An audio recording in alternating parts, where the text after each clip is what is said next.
Hi students, स्वागत है आपका आज की क्लास में। और नया टॉपिक जो आज हम लेके आए हैं, टॉपिक का नाम है आपके सामने, लिखता चलता हूं मैं, वेन डायग्राम। क्या नाम है बेटा?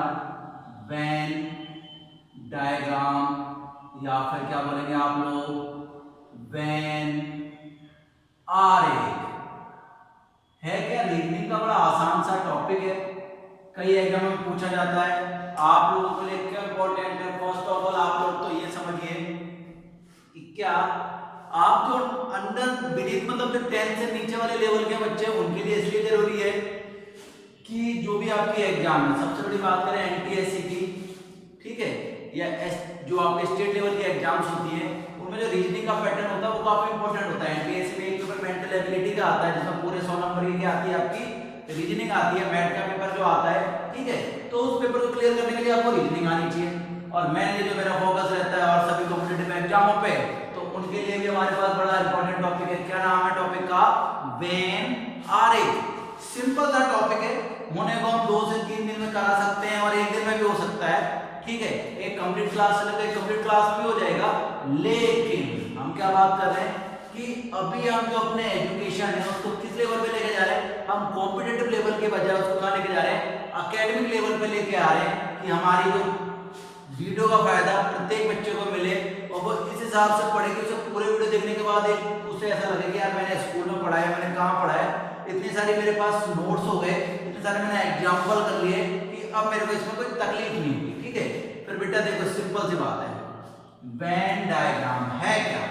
एक सिंपल सी बात करता हूं मैं, सिंपल सा एग्जाम ले लिया, सिंपल सा एग्जाम्पल लिया है, मैंने लिखा है, सुनते हुए चला है। सबसे पहले लिखा मैंने लड़का, लड़की, लड़का, लड़की, पुरुष, लड़का, लड़की, पुरुष। अब इंपॉर्टेंट क्या है? वेन डायग्राम क्या है? वेन डायग्राम में कैसे होता है? सबसे पहले एग्जांपल से समझे। मेरा ये मानना है जब तक आपके सामने कोई एग्जांपल नहीं होता तब तक आप उस चीज को समझ नहीं पाते। एग्जांपल ये था, इसका आंसर क्या होगा ध्यान दीजिए, इसे हम गोले गोले में इंडिकेट करते हैं। सुनो बेटा, लड़का और लड़की दोनों अलग अलग होते हैं। सर मैं लिखता है लड़का, लड़के को बॉय से इंडिकेट कर सकता हूँ, लड़की को से इंडिकेट करूंगा गर्ल से। दोनों अलग अलग है, सेपरेट है ना, तो लड़का अलग है और लड़की अलग है। पुरुष कौन होते हैं? पुरुष कौन होते हैं? सब पुरुष भी लड़के ही होते हैं, लेकिन क्या है, लड़के छोटे होते हैं और पुरुष में क्या आते हैं, सारे लड़के आ जाते हैं। मैंने कहा ना, पुरुष, पुरुष का मतलब पूरी मानव प्रजाति के जितने भी पुरुष हैं, जितने भी मेल हैं, वो सबके सबके इसमें क्या है, चाहे लड़का हो चाहे बच्चा हो, बच्चा होता है ना छोटा सा बच्चा, लड़का, जवान, बुढ़ा, ये सब किसमें है? पुरुष में ही तो है। तो पुरुष एक अपने आप में बड़ा क्राइटेरिया है। तो भैया ये क्या हो गया आपका? पुरुष का मतलब मेल हो गया, ठीक है। तो जो आपका डायग्राम बनेगा वो डायग्राम क्या बनेगा? ये और ये, that is the right diagram for this question. ये मैंने क्यों लिखा है? जिससे आप लोग बिल्कुल क्लियर रहे।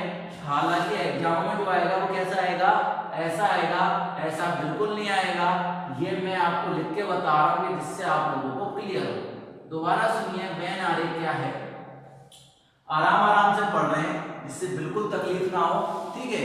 हम क्या चाहते हैं, देखो मैं कई बार मुझे लगता है कि मैं ज्यादा भी बोलता हूँ, लेकिन मैं चाहता हूँ कि है ना, आप बिल्कुल मेरी बातों को, जब तक मैं बोलूंगा नहीं, एक्सप्रेस नहीं करूंगा, तब तक आप मेरी बातों को समझ नहीं पाएंगे। आप समझ नहीं पाएंगे कि भैया आपको वेन आरेख क्यों जरूरी है, किन एग्जाम के लिए जरूरी है, क्या होता है। तो वेन आरेख क्या होता है? ये आपकी कॉमन सेंस है बेटा। जितना ज्यादा आप पढ़ोगे, जितना ज्यादा आगे बढ़ोगे, इसकी नॉलेज आपको बढ़ती हुई चली जाएगी, ठीक है। जैसे लिखा मैंने लड़का, लड़की, पुरुष, तो क्या बनने वाला है सर हमारे पास? ये बनने वाला है। अगला जैसे देखा मैंने, नया क्वेश्चन लिखा मैंने, क्वेश्चन नंबर 2, जैसे मैंने लिखा, देखते हुए चल रहे हैं, मैंने लिखा मिट लड्डू, चलो मैंने लिख दिया पेटीज। क्या लिख दिया बेटा? Patties, cake, confectionery store, confectionery store. अब आधे बच्चों को तो ये आएगा कि सर ये क्या होता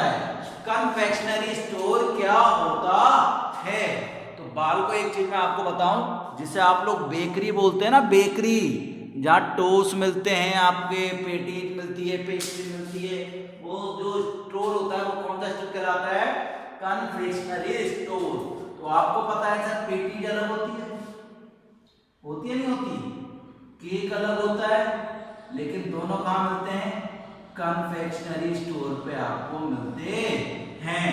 तो क्या होगा? पेटीज, केक कन्फेक्शनरी स्टोर में आपको मिलते हैं। क्लियर है? होने को कन्फेक्शनरी स्टोर अलग होता है, ठीक है? कन्फेक्शनरी स्टोर की जगह कन्फेक्शनरी कर लीजिए, कन्फेक्शनरी आइटम, कन्फेक्शनरी आइटम, ये ज्यादा उचित रहेगा। क्योंकि स्टोर तो अलग होता है ना, पेटीज, केक, कन्फेक्शनरी आइटम कौन कौन से? ये दोनों किसके अंदर आते हैं? कन्फेक्शनरी आइटम के अंदर आते हैं। अगला देखिए, जैसे मैंने लिखा पेन, कॉपी, पेन, कॉपी और लिख दिया स्टेशनरी। क्या लिख दिया बेटा? स्टेशनरी। तो स्टेशनरी तो सब जानते हैं, अपन कहीं भी जाते हैं, जैसे गंगापुर की बात करें तो सबसे फेमस, ठीक है, मंगलम स्टेशनर्स। ठीक है, स्टेशनर्स का मतलब क्या है? उस पे जो आपका जितना भी सामान है, कॉपी, किताब, पेन, पेंसिल, रजिस्टर, ठीक है, ये सारी चीज किसमें मिलती हैं? आपकी स्टेशनरी पे मिलती हैं। क्या लिख दोगे सर? पेन, कॉपी, और दोनों किसमें मिलती है, या दोनों किसके अंदर आती है? स्टेशनरी के अंदर आने वाली होती है। क्लियर है बेटा? अगला जैसे लिखा मैंने नंबर 4 लिखते हुए चल रहे हैं। नंबर 4 लिखा, थोड़ा सा एक चीज का ध्यान रखना, अभी मैं बताऊंगा वो सारी चीजें किससे रिलेट करते हैं, किससे रिलेट नहीं करते। ये समझ में आ रहा है आपके? बिल्कुल आ रहा है, ठीक है। मैंने लिखा, दोबारा सुनिए, क्या लिखा हूं मैं? एक चीज लिख दिया मैंने, भाज्य, किसी में भी आ सकता है, भाज्य संख्या। क्या लिख दिया?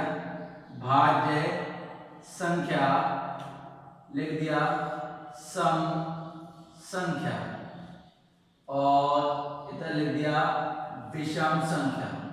देख पा रहे होंगे? थोड़ा सा चलो इशू होगा तो मैं दोबारा करा दूंगा। क्या एग्जांपल दिया है मैंने? भाज्य संख्या, सम संख्या, विषम संख्या। बड़े आराम से पढ़ा रहा हूं, मैं नहीं चाहता कि ज्यादा बड़ा आपको एक दिन में बहुत ज्यादा पढ़ा दिया जाए या ऐसा कुछ कर दिया जाए।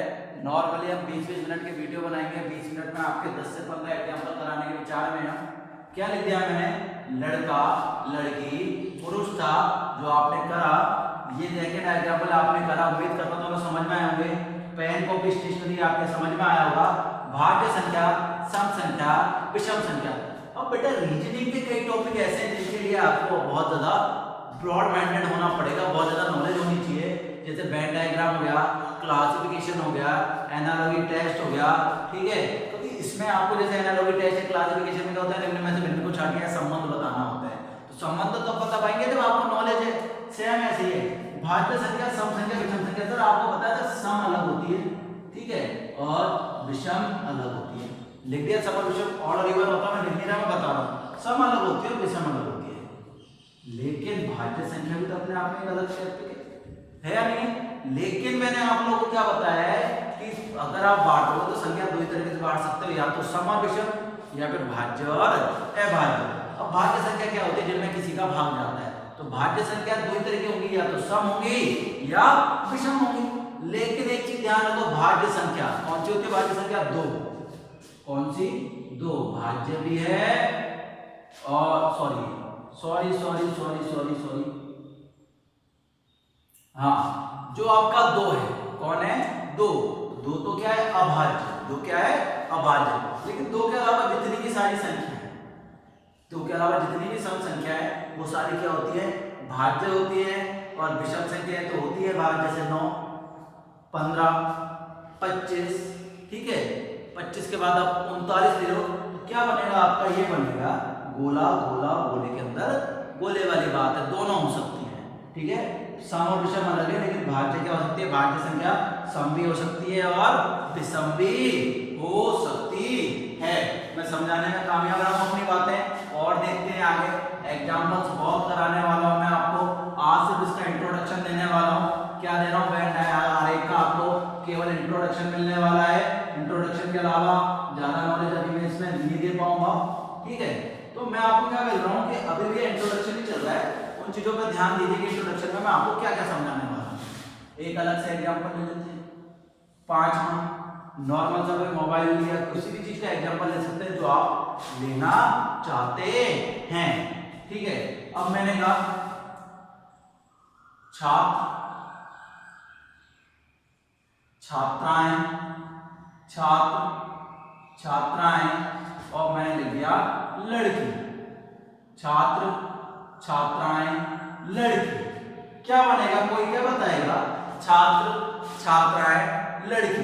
बेटा बहुत सारे हैं, कई ऐसे होते हैं जो आप बनाने में भी, देखो एक तो ऑप्शन के ऊपर डिपेंड होता है, क्योंकि जो ऑप्शन है उन्हीं में से आपको उचित आंसर देना पड़ता है। बिल्कुल क्लियर रखिए इस बात को कि जो ऑप्शन है, ऑप्शन में से ही आपको राइट आंसर चुनना है।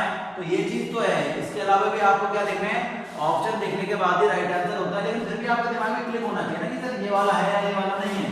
छात्र, छात्राएं, लड़की। सर छात्र अलग होते हैं, छात्राएं अलग होती हैं, पर्टिकुलर है ना, डिफाइन है कि छात्र छात्राएं अलग अलग होती हैं। लेकिन जो छात्राएं हैं वो लड़की भी तो होती हैं, होती है नहीं होती। लेकिन आप सुनिए, लड़का भी इसमें बोला छोटा या बड़ा बना दो, लेकिन फिर भी बेटा इससे जो टॉपिक आता है वो क्या आता है, आपका सिलोजिज्म जुड़ा रहता है। अगर आपने वेन डायग्राम से पढ़ा है तो जो आपका सिलोजिज्म है वो बड़ा टॉपिक, बड़ा आसान होने वाला है आपको, ठीक है। उसमें अलग टॉपिक चलता है, उसमें क्या होता है, जैसे चीजें पढ़ी होगी आपने, कुछ गधे कुत्ते हैं, कुछ कुत्ते जानवर हैं, तो इस टाइप का चलता है, वो अलग मैटर है। लेकिन मैं अभी क्या बता रहा हूँ आपको, छात्र, छात्राएं, लड़की।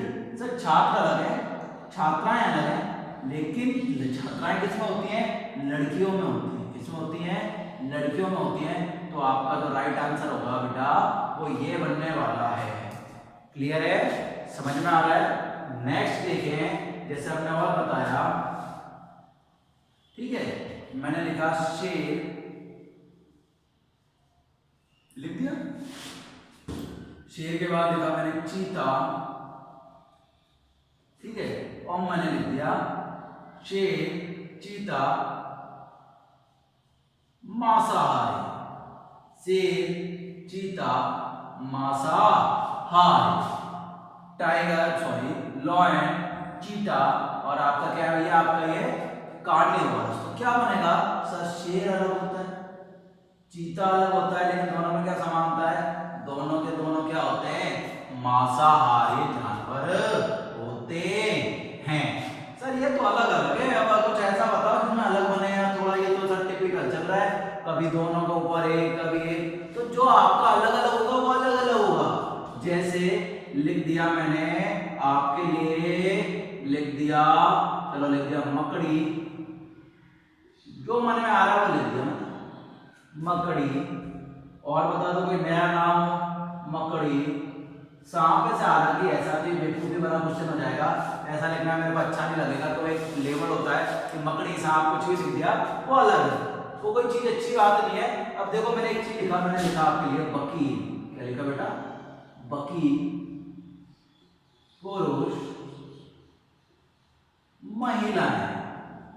अब बात को यहां पे ध्यान दो, आज का परिप्रेक्ष्य में, आज के परिप्रेक्ष्य में कोई भी प्रोफेशन ऐसा नहीं है जहां किसी एक ही मेल या फीमेल दोनों में से किसी एक का डोमिनेंस हो। डोमिनेंस का मतलब कोई डोमिनेंस तो अलग ही हम कह सकते हैं कि होता है, लेकिन फिर भी किसी एक ही पर्टिकुलर हो ऐसा जरूरी नहीं है। आप सब जानते हैं कि वकील पुरुष भी हो सकता है और महिलाएं भी हो सकती है, क्योंकि वकील क्या है, एक प्रोफेशन है, एक आपका काम है, एक आपका प्रोफेशनल जो भी आपका पेशा है, ठीक है। तो ये सब के सब क्या हो सकते हैं, ये पुरुष भी हो सकती है और महिलाएं भी हो सकती हैं। और वकील की जगह कुछ भी प्रोफेशन मान सकता हूँ, कोई सा भी मैं प्रोफेशन मान सकता हूँ, चाहे वो टीचर हो, चाहे पायलट हो, चाहे खिलाड़ी हो।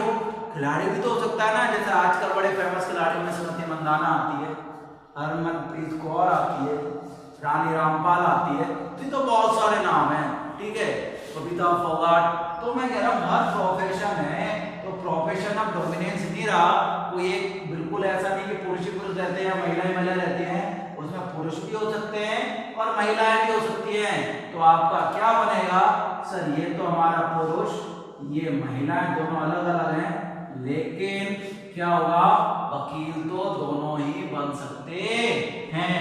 महिलाएं भी वकील बन सकती हैं और पुरुष भी वकील बन सकते हैं, वो टीचर भी बन सकती हैं, वो पायलट भी बन सकती हैं, और जो भी अदर प्रोफेशन है वो सारे के सारे काम कर सकती हैं। नेक्स्ट लिखा मैंने क्वेश्चन नंबर 8, ध्यान से पढ़ना, ठीक है। मैंने लिखा आपका, ध्यान से लिख रहे हैं, अच्छा चलो सिंपल सा लिख दिया मैंने, हिंदी, मराठी, हिंदी, मराठी, तेलुगु, हिंदी, मराठी, तेलुगु, तेलुगु होती है शायद, जो भी लैंग्वेज है, हिंदी, मराठी, तेलुगु या मलयालम, तेलुगु लिख दिया या कोई सी भाषा लिख दी, ठीक है। तो क्या बनेगा सर, हिंदी अलग होती है, मराठी अलग होती है, तेलुगु अलग होती है, या मलयालम अलग होती है, या जो भी आपकी कन्नड़ अलग होती है, अंग्रेजी अलग होती है, स्पेनिश अलग होती है, ठीक है, फ्रेंच अलग होती है। तो कोई सी भाषा जाएगी, तीनों भाषाएं अलग अलग आएंगी, तो ये बनेगा। लेकिन अगर इसी में क्वेश्चन में ये दिया होता, मैं आज खाली इंट्रोडक्शन दे रहा हूँ आपको, ये चीजें ध्यान रखना आप, अच्छे अच्छे क्वेश्चन हमें करने वाले हैं, उन क्वेश्चनों को आपको करने होंगे, आपको बनाने होंगे, ठीक है। तो मैं इसी क्वेश्चन को कर रहा हूँ। इसी क्वेश्चन में अगर क्या होता कि क्या लिख देता, हिंदी, मराठी की जगह मैंने लिख दिया आपकी बात मलयालम, क्या लिख दिया बेटा, मलयालम, कन्नड़ भाषा। अब देखिए भाषा तो अलग होती है, इसे मैं क्या कह सकता हूं, बोली कह सकता हूं, क्या कह सकता हूं, बोली कह सकता हूं, ठीक है। तो भैया क्या है, मलयालम अलग है, कन्नड़ अलग है, लेकिन दोनों किसमें, बोली में हैं। बोली मतलब ये वाला बोली नहीं, बोली करने वाला बोली नहीं, बोली का मतलब जो आप लोग बोलते हैं, ठीक है। अब एक अगला सुनिए, 9वां 10वां जो भी है लिख दिया मैंने, व्याकरण, केवल व्याकरण लिखा, व्याकरण, हिंदी,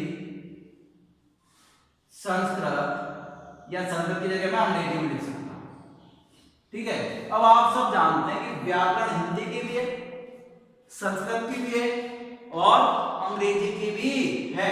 तो आपको पता है सर, हिंदी अलग सब्जेक्ट है, संस्कृत अलग सब्जेक्ट है, लेकिन व्याकरण तो दोनों में आती है, आती है नहीं आती। अगर अंग्रेजी होती तो भी हिंदी अलग है, अंग्रेजी अलग है, लेकिन व्याकरण तो दोनों सब्जेक्टों में आती है, बिल्कुल। तो आपको ये चीजें लिखी बेटा, 1 सेकेंड,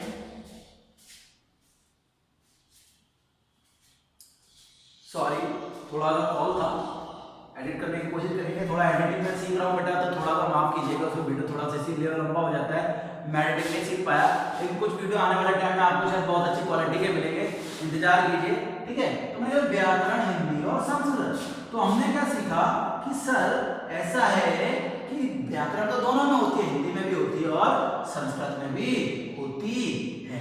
ये आपका टाइप फर्स्ट, इसे मैं मिटा रहा हूं, और टाइप सेकंड का मैं आपको इंट्रोडक्शन देता हूं, ठीक है। ये तो मैंने आपको बनवाने सिखाए, लेकिन ये भी तो ऑप्शन ही होंगे बेटा, ऑप्शन के ऊपर ही डिपेंड करता है, क्योंकि जो आपका पेपर होने वाला है, ऑप्शनल होने वाला है, ऑप्शन ही होंगे, और ऑप्शन से बड़ा क्वेश्चन करना बड़ा आसान होता है, कई बार ट्रिकी भी होता है। क्यों?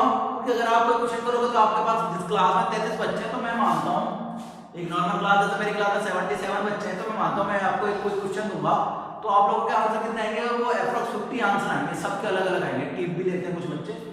लेकिन जब आपके पास 4 आंसर है तो हम चारों में से देना है ना, तुक्का भी देंगे तो कुछ सही जा सकता है, तो ठीक है। ऑप्शन वाला पेपर बड़ा आसान हो जाता है। अब मैं सुनिए अलग कोई क्वेश्चन, ठीक है, अलग क्वेश्चन बता रहा हूं मैंने एक ये बना दिया और इसमें ये बना दिया, ये चीज दिखा रही है खिलाड़ी को, इसको दिखा रही है खिलाड़ी को, और ये चीज दिखा रही है टीचर को, किसको दिखा रही है, टीचर को, ठीक है। इसमें लिख दिया मैंने 15, इसमें लिख दिया 16, इसमें लिख दिया 9। दोबारा सुन रहे हैं, सिर्फ एक छोटा सा बनाया, हालांकि बहुत बड़े बड़े आएंगे, 3 से 4 बने आते हैं, लेकिन मैंने क्या किया, हम कौन से लेवल पे बात कर रहे हैं, एकेडमिक लेवल से बात कर रहे हैं कि बिल्कुल हमारे बच्चों को बिल्कुल सीखना पड़ जाए, आराम आराम से सीखने। तो मैंने दो चीजें बनाई है कि सर एक तो हमारे पास वर्ग है और एक है वृत्त, ठीक है।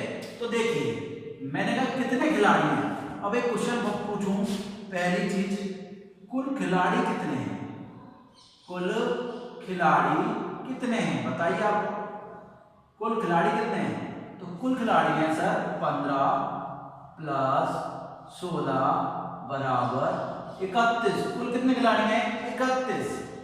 दूसरा क्वेश्चन अगर मैं पूछूं आपसे कि सर कुल टीचर कितने हैं, क्या पूछा मैंने, कुल टीचर कितने हैं। तो टीचर कितने आप लोगों के पास, 9। लेकिन जो सबसे अच्छा क्वेश्चन बनता है, ऐसे कितने टीचर हैं। देखिए ऐसे अध्यापक होता है, ये थोड़ा नीचे लिखने में थोड़ा कंफर्ट जोन से बाहर जाते हैं, फिर भी लिखता हूं ऐसे अध्यापक, ऐसे अध्यापक बताइए जो खिलाड़ी भी हैं, ऐसे अध्यापक बताइए जो खिलाड़ी भी हैं, बताइए भैया। अब ये आपको पता है कि सर ये अध्यापक और ये खिलाड़ी है, तो कितने हैं, 15 तो नहीं है, ये 9 भी नहीं है, कौन है, दोनों के बीच में कौन आ रहा है, 16। तो ऐसे अध्यापक कितने हैं जो खिलाड़ी भी हैं, वो कितने हैं आपके पास, 16 हैं। उम्मीद करता हूं मैं समझा पाया, छोटा सा है। अभी जब बात करेंगे तो छोटे से की बात है, उसमें वृत्त वर्ग आयत, ठीक है, चौथी आकृति त्रिभुज भी दे देगा, लेकिन कुछ नहीं है, हमें क्या देखना है कि सर ये तो टीचर का है, अध्यापक का, ये खिलाड़ी का, इन दोनों के बीच में कौन है, 16। तो आंसर कितना है, 16। अगर इसमें मैं एक त्रिभुज जोड़ देता, क्या जोड़ देता बेटा, त्रिभुज जोड़ देता, तो त्रिभुज के अंदर भी 16 आ रहा है, तो यही आपका आंसर होने वाला था। क्लियर है ना ये चीज, बिल्कुल जितना आप कंसेप्ट समझेंगे उतना ज्यादा आपको प्रश्नों में आसानी होगी और मेरे को आपको समझाने में आसानी होने वाली है, ठीक है। बिल्कुल मैं समझाता हुआ जा रहा हूं, फिर भी किसी प्रकार की दिक्कत आए आप बिल्कुल मेरे को डीएम कर सकते हैं, मैसेज कर सकते हैं, किसी भी तरह का जो आप पे सोशल नेटवर्क साइट है उस चीज का उपयोग कर सकते हैं, क्लास में मिल सकते हैं। इन क्लास में मिलने में हो सकता है हमें समय मिलेगा, अभी हमारी जो क्लासेज है काफी टाइम, आपको भी पता है कोरोना का पैंडेमिक टाइम चल रहा है, काफी टाइम लगेगा उस चीज में नॉर्मल क्लास चलने में, लेकिन हम ऑनलाइन क्लास इसीलिए चला रहे हैं, ठीक है। पर हमारा पहली बार अनुभव है, तो थोड़ा हो सकता है कि वो क्वालिटी हम आपको नहीं दे पा रहे, मैं बिल्कुल एक्सेप्ट करता हूँ इस चीज को, ठीक है। एक कंपटीशन के हिसाब से शायद मैं उस क्वालिटी को मेंटेन नहीं कर पा रहा हूँ, लेकिन मैं आपसे बार बार एक चीज कहता हूँ, क्या कि हो सकता है कि मेरे पास क्वालिटी उस लेवल की ना हो, पर मटेरियल आपको अच्छे से अच्छी कोचिंग के लेवल का मिलेगा, ठीक है। और मैं हमेशा कहता हूं जो मेरे साथ है वो आगे चल के कुछ ना कुछ बढ़िया करेगा, इस चीज की मैं गारंटी देता हूं। क्लियर है ना ये चीज, आगे सुनिए। इसी तरह का क्वेश्चन लिख लिया मैंने, नया क्वेश्चन आप लोगों के लिए, एक बना दिया मैंने त्रिभुज, एक उसमें बना दिया आयत, ठीक है, एक उसमें बना दिया मैंने वर्ग, क्लियर है, और वर्ग बना दिया, एक बना दिया मैंने उसमें वृत्त, ठीक है। हालांकि मेरे पास पेन है तो मैं पेनों का इस्तेमाल करना ज्यादा प्रीफर करूंगा, दोबारा मिटा के, एक बार मेरे पास पेन है अलग अलग कलर के, तो मैं सारा उन्हीं पेनों का इस्तेमाल करना चाहूंगा। मैंने क्या बनाया आपके सामने, एक बनाया त्रिभुज, क्लियर है, एक त्रिभुज के बनाया, मैंने क्या बनाया आपके पास, एक बना दिया आयत, क्लियर है। आयत के बाद मैंने एक बना दिया आपके पास वर्ग बना दिया, क्या बना दिया बेटा, वर्ग बना दिया। अभी तो 3 चीजें तो काम चलाओ, और एक वृत्त भी बना देता हूं आप लोग चाहें तो, वृत्त तो थोड़ा ज्यादा हो जाएगा अभी आप लोगों के लिए, लेकिन आप सुनिए, मैंने लिखा है इसमें लिख दिया ए, तो देखने की परेशानी आएगी, फिर भी मैं लिखता हूं, और इनका है मेरे पास, मैंने लिख दिया ए, इसमें लिख दिया B C D E F G H, कितने लिख दिया मैंने आपके पास, A B C D E F G H, ठीक है। और तो आपको पता है इस क्वेश्चन को कैसे करना है, तो आप अगर मैं बताइए कि अगर मैंने इसको लिख दिया अध्यापक, इसको लिख दिया खिलाड़ी, इसको लिख दिया गायक, तो कैसे चलेगा। मैंने पूछा गायक, ठीक है, गायक, खिलाड़ी, गायक, खिलाड़ी एवं अध्यापक, गायक, खिलाड़ी एवं अध्यापक को इंगित करता है, गायक, खिलाड़ी एवं अध्यापक को इंगित करता है। कौन इंगित करता है? देखिए सर, ऐसा देखने का तीनों के अंदर कॉमन है। देखो इसमें भी आ रहा है सी, आ रहा है ना, इसमें भी आ रहा है सी और इसमें भी आ रहा है, तीनों में कौन आ रहा है? सी। तो आपका आंसर क्या आने वाला है? सी। देखो बाकी देखो बी दो में आ रहा है, सी दोनों में, तीनों में आ रहा है, त्रिभुज में भी आ रहा है, इसमें भी आ रहा है और इसमें भी आ रहा है। तो आपका आंसर है वो कितना होगा? सी। अगर कैसे खिलाड़ी की बात किया जाए तो गायक भी और अध्यापक भी, तो कौन है? गायक भी है और अध्यापक भी है, वो कौन है? बी। खिलाड़ी भी है और अध्यापक भी है, वो कौन है? डी। गायक भी है और खिलाड़ी भी है, गायक भी है और खिलाड़ी भी है, तो वो कौन हो सकता है? सी भी हो सकता है और एफ भी हो सकता है। सी तो लेकिन सब में कॉमन है ना, सी तो सब में, लेकिन अगर आपसे ये पूछे केवल कि गायक और खिलाड़ी बताइए, केवल गायक और खिलाड़ी कौन है, तो वो है आपके पास एफ आने वाला है। ठीक है, तो इसी प्रकार की हम विस्तार से चर्चा चालू करेंगे अगली बार अच्छे क्वेश्चनों के साथ। नेक्स्ट क्लास में मैं आपसे मिलता हूं, तब तक के लिए बेटा take care, stay home, stay well, bye.